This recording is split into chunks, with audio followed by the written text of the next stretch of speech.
disruption of international supply chains and markets, it also revealed the limitations of the prevailing economic model and exposed the full extent of the nexus between the state and citizens.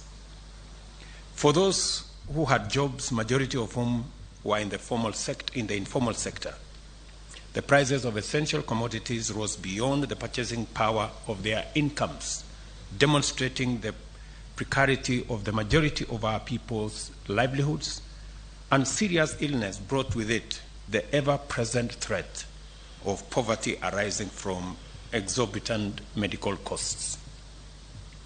Although there was opportunity to use the COVID-19 downtime to increase agricultural productivity, subsidizing farm inputs was not a priority compared to vendor-driven pandemic-related expenditure, which eventually failed due to wastage, corruption, non-performance, and delays.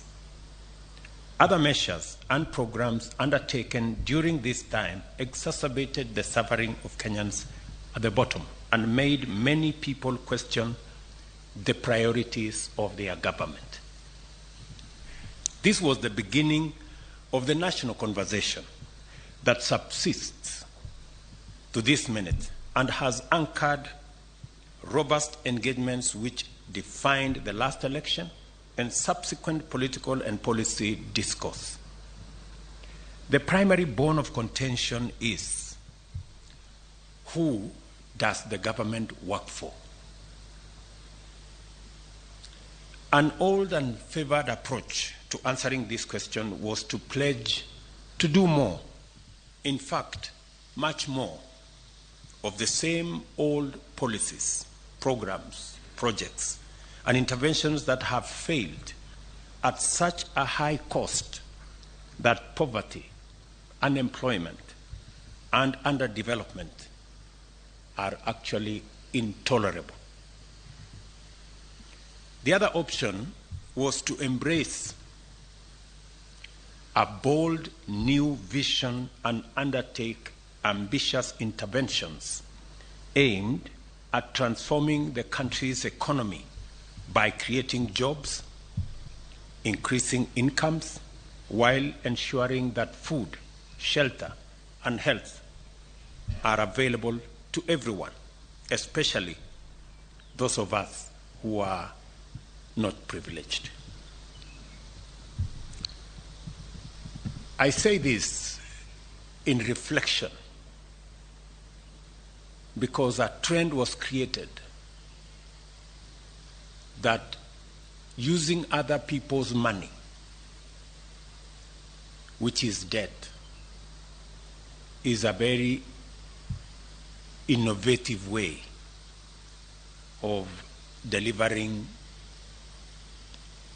government programs, which is the biggest fallacy, because as a result of using other people's money and contracting debt left, right, center, front and back, we drove our country almost to the brink of debt distress. And it became our first assignment to steady the economy of our country and to pull back our country from going over the cliff. I am very proud today that almost a year in, our economy has steadied.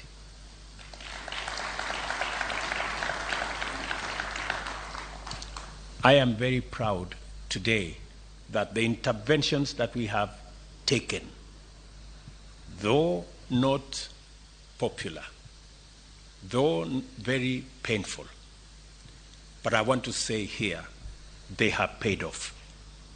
Today, our country is on fairly sound economic footing.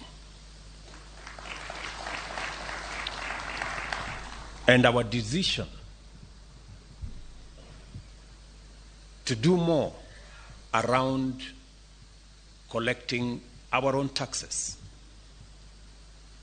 to do more about living within our means,